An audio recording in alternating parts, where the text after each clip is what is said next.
Mallorca, wrapped in azure skies and the fragrance of almond valleys, safeguards winemaking secrets thousands of years old. Every sip of local wine is a voyage through eras, from Phoenician sailors to Roman legions and modern enologists crafting magic in oak barrels. In the 6th century BCE, the Phoenicians, great Mediterranean navigators, recognized Mallorca's potential.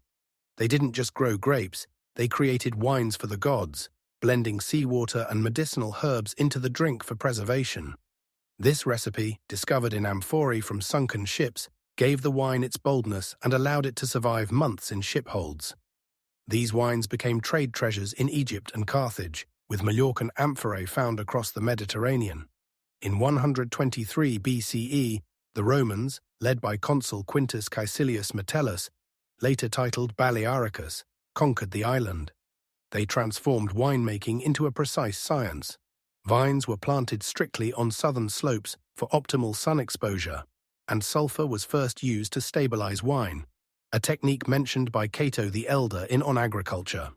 Mallorca became a strategic Roman naval base, its bays, freshwater springs, and clay amphorae filled with wine, alongside olive oil, sustaining legions. By the 1st century CE, Mallorcan wines were renowned across the Roman Empire. Pliny the Elder praised their quality in natural history, equating them with Italy's finest, an extraordinary accolade for a province. The Romans valued not only their taste, but also their practicality. Mallorcan wine, fortified with additives, endured long journeys, fueling conquests.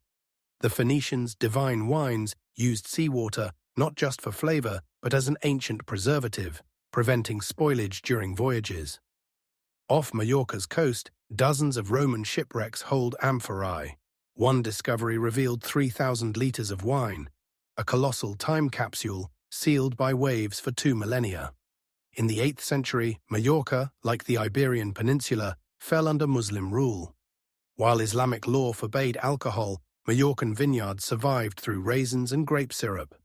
Muslims, valuing the island's fertility, shifted production to sweet table grapes, dried for raisins or pressed into dibs syrup, a molasses-like nectar used in cooking, medicine, and sweetening water.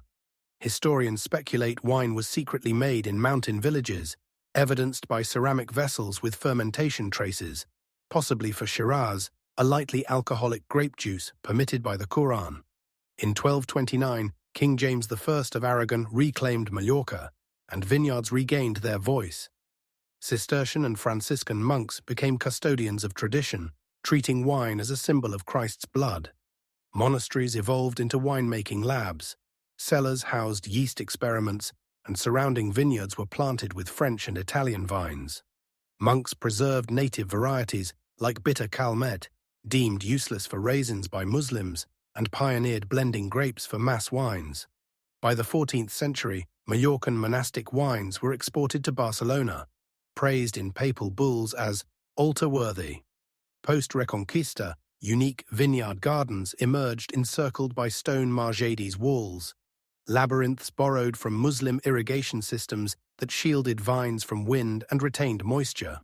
Monastic cellars birthed the ancestor of modern Malvasia, wine aged in resin-coated barrels, earning the smoky nickname liquid incense. Paradoxically, the Prohibition era enriched Mallorcan winemaking.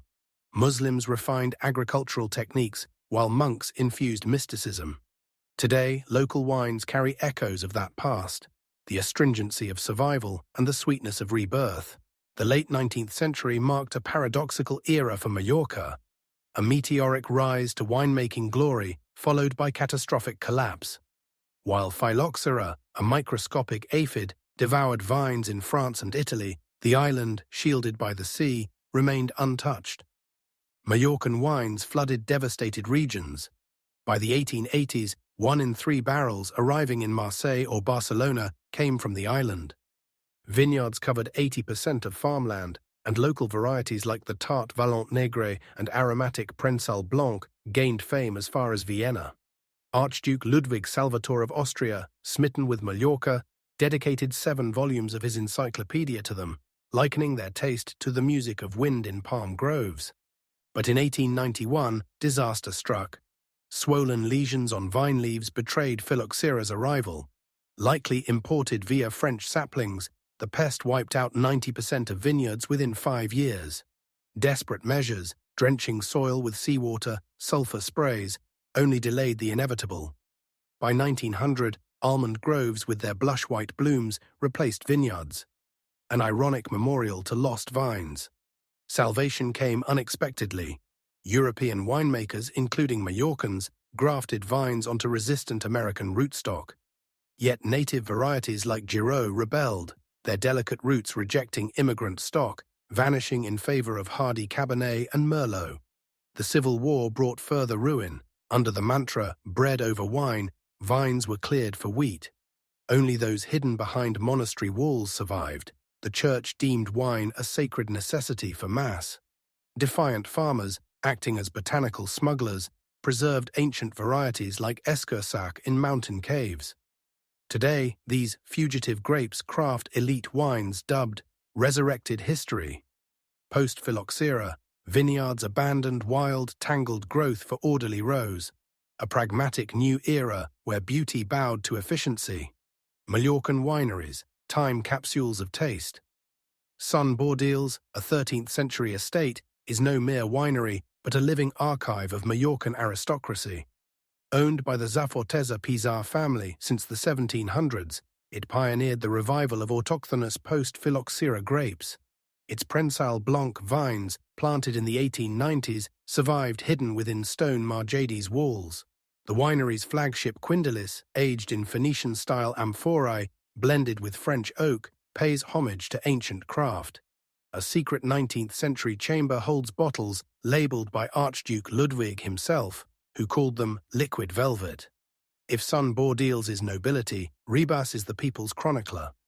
Founded in 1711 and stewarded by 13 generations of the Ribas family, it miraculously saved 40% of vines during phylloxera by burying roots in sand and ash.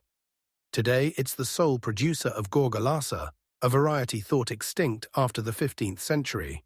The winery still uses an 1802 press carved from Mallorcan oak, while its cliff-carved cellars evoke Templar lore. Their wine CO honors a 14th-century Cistercian nun who secretly revived sacramental recipes.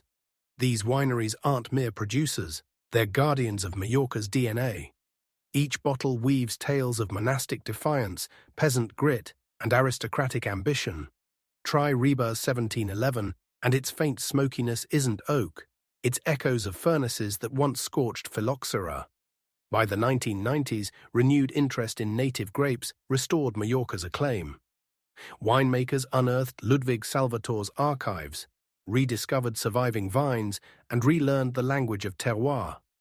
Today, the island's wines are a dialogue across time. A glass holds the audacity of the 19th century, the bitterness of loss, and the sweetness of homecoming.